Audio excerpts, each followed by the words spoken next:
Man United have just sacked Erik ten Hag in what is the first big decision that Ineos have made since they took charge of footballing operations earlier this year. I mean, I'm not sure how I feel about this entirely. On the one hand, the writing was definitely on the wall with Erik ten Hag. The football was improving, but not as good as it should be. We'd won 2 trophies in 2 years, but the league form was not as good as it should be. And he's done a lot of good things like youth development, but again, the team as a whole was very inconsistent under him. But on the other hand, United have now sacked their 6th manager in 12 years, and some of the players from Van Gaal, Mourinho, and Ole are still here playing for the club. So the obvious question is, what the hell are we actually doing?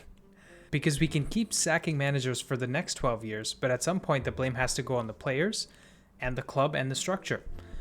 But I'm not here to have the player versus manager versus the structure debate today. I want to focus on a unique angle of this situation, and that is, what is the style of football that United should be playing moving forward?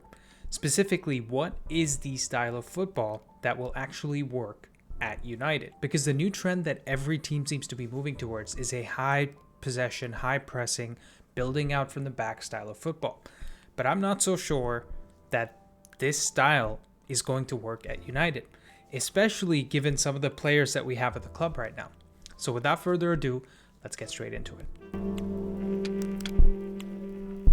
So first things first, I want to talk about the elephant in the room. The players deserve a lot of the blame here. Season after season, manager after manager, they've been incredibly inconsistent. And it's not like something's wrong with just the youth system at United and everything else seems to be fine. We seem to be experts at finding the most inconsistent players in the market and overpaying for them. Literally, if I go through the list of crap players we've purchased over the last 10 years, you will want to actually cry as a United fan. We bought Di Maria and Luke Shaw 10 years ago, Martial and Memphis Depay 9 years ago, Pogba, Mkhitaryan, and Bailly 8 years ago, Lukaku and Alexis Sanchez 7 years ago, Fred and Dalot 6 years ago, Maguire, Bruno, and Wan-Bissaka 5 years ago, Donny, Ahmad, and Tellez 4 years ago, Jade and Sancho 3 years ago, Anthony, Casemiro, and Malacia 2 years ago, and Mount and Onana last year. That is literally a who's who of crap, inconsistent, injury-riddled players. I mean, we've wasted so much time and money over this garbage that it actually hurts to think about the last 10 years as a United fan. But we're not here to criticize the transfer policy. That's a whole different video. We're here to talk about Bruno Fernandes, Marcus Rashford, Luke Shaw, Harry Maguire, and Casemiro. These 5 players are the senior leaders in that dressing room, and none of these 5 players can play possession-based football if their life depended on it. They're not good enough technically to pull it off. They don't seem to have the composure to pull it off on the ball, and I don't see any manager or club structure being able to teach them how to do it. Rashford is turning 27 in 3 days. Bruno turns 31 in 2 weeks. Casemiro is 32 and he's lost his legs. Luke Shaw is 29 and he looks like he's lost his legs. Maguire is 31 going on 51. And these guys are still the core of our team. Some more than others because Maguire and Casemiro are probably out of here. But they represent everything that's wrong with the team. When they are fit and firing for a few games every season, the team plays well and it seems like we can win some games on the bounce. But when they're out of form, which is for most of the season, the team is awful and cannot even pass a parcel if they tried. So my point here is, we cannot play like Man City under Pep. We cannot play like Brighton under Hursler. We cannot play like Tottenham under Ange. And we also cannot play like Chelsea under Maresca. At least 3 of these 5 players are not going anywhere for the next 2 or 3 seasons. Maybe we can sell Maguire and Casemiro at the end of the season, but Rashford, Bruno, and Shaw all have contracts till 2027 or 2028. And these 3 are the core of the team, whether you like it or not. And unfortunately, when you add the likes of Højlund, Garnacho, Ahmad, and Mainu to the mix, our entire squad seems to be suited to playing a counter-attacking style of football.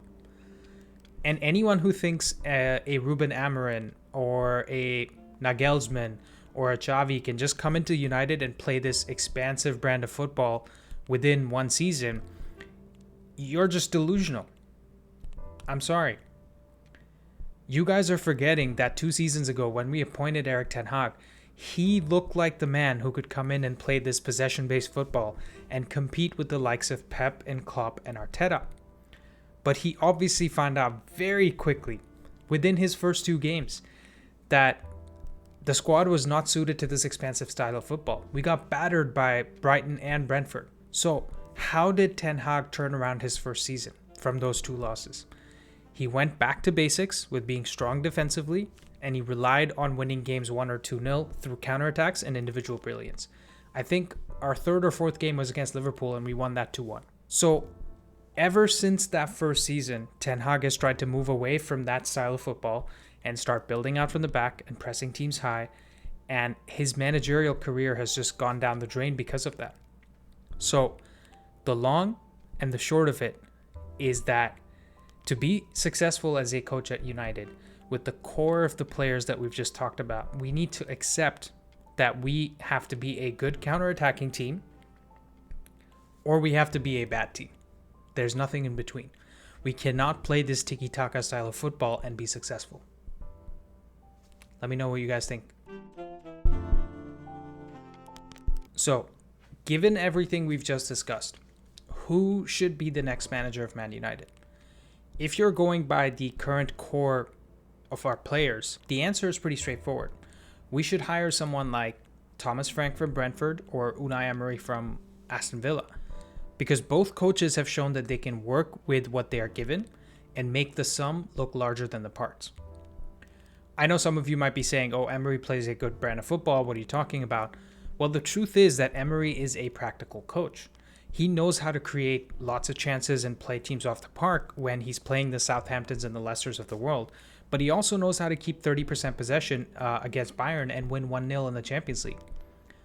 In fact, when Villa played Leicester on matchday 3 this year, they beat them 2-1 with just 42% possession. And his squad, as currently constructed at Villa, is not better than United's current squad. We have better players, on paper at least. So Emery could actually be a good hire at United, but obviously there are some concerns that we can talk about on some other video. Now let's move on to Thomas Frank. When we look at the job he's done at Brentford, it's nothing short of brilliant. They spend no money in the transfer window. They seem to keep losing big players season after season, specifically Ivan Toney last year, and they still manage to kill a few big teams every year. Frank seems tactically adept. He has the respect of all his peers and even the idiots on television like Carragher and Neville. And I think Thomas Frank could come in and do a great job at United, especially in that 2 to 3 year time frame where we're looking at the likes of Bruno, Shaw, and Rashford being phased out of the club. But, and this is a big but, there's another way we can look at this problem. What if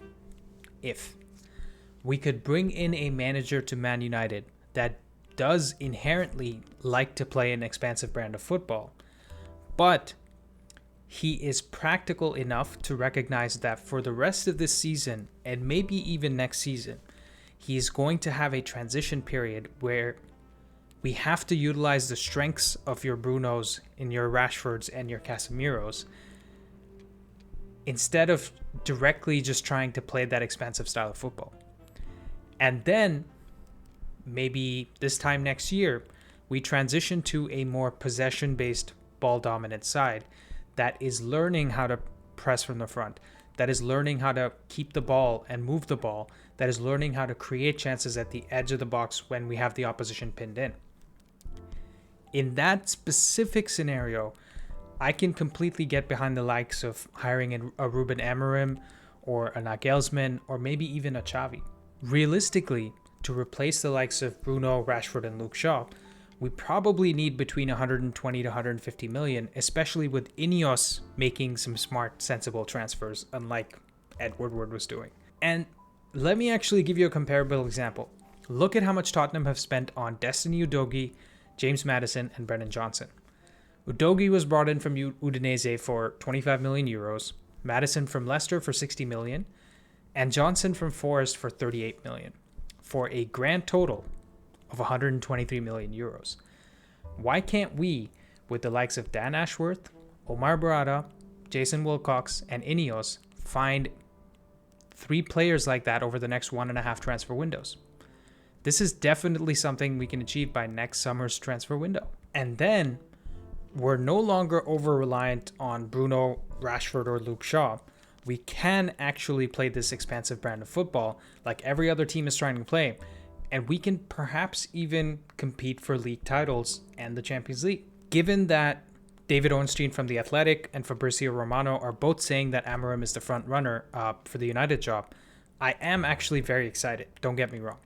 But my concern is that he's the guy that City were hoping to replace Pep with, and we're just going after him because he's the shiny new toy that someone else wanted.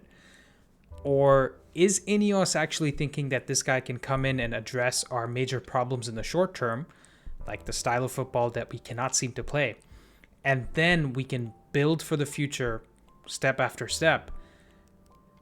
Maybe Ineos is on the right track. Because if you or the media or Ineos think that Amorim is going to come in and be the second coming of Pep Guardiola and win us titles like Alex Ferguson did, you, my friend, are very, very wrong. Let me know if you guys agree or disagree in the comments down below. Like and subscribe if you enjoyed, and I'll see you next time.